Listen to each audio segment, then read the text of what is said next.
સુરતમાં વરાછાના યુએસડીટીના નામે 97 લાખની છેતરપિંડી કરવામાં આવી હતી। આરોપીઓએ આંગળીયામાં રૂપિયા આવતા ફરાર થઈ ગયા હતા। વરાછા પોલીસે બંને આરોપીને પકડી 51 લાખ રૂપિયા કબજે લીધા હતા। સુરત શહેરના વરાછા પોલીસ સ્ટેશન ખાતે યુએસડીટીમાં રોકાણ કરાવી અને નાણાં આપવાની વિશ્વાસમાં લઈ અને છેતરપિંડી કરવા અંગેની ફરિયાદ વરાછા પોલીસ સ્ટેશનમાં નોંધવામાં આવેલી છે।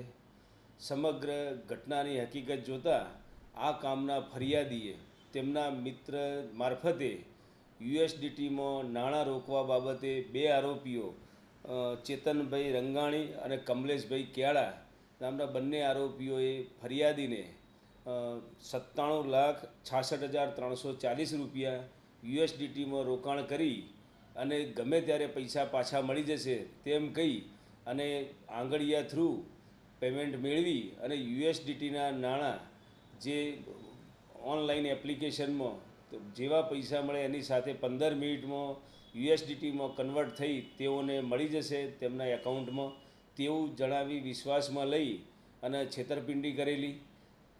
ફરિયાદીએ પોતે નાણાં ચૂકવ્યા બાદ 3-4 દિવસ સુધી આ કામના આરોપીઓ સાથે સંપર્ક કરતા તેઓએ પૈસા આપવાની ના પાડેલી, જેથી ફરિયાદીને સ્પષ્ટ રીતે છેતરપિંડી અંગેની હકીકત જણાઈ આવતા વરાછા પોલીસ સ્ટેશનમાં આ બાબતે ફરિયાદ નોંધવામાં આવેલી।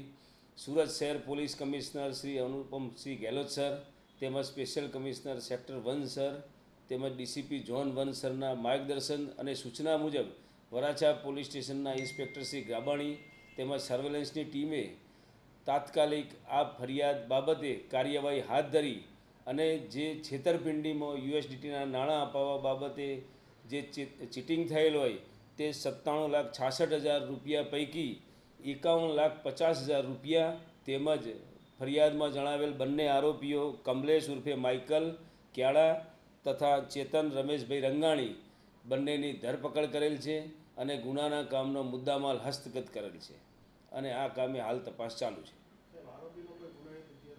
એ બાબતે ઊંડાણપૂર્વક તપાસ ચાલુ છે।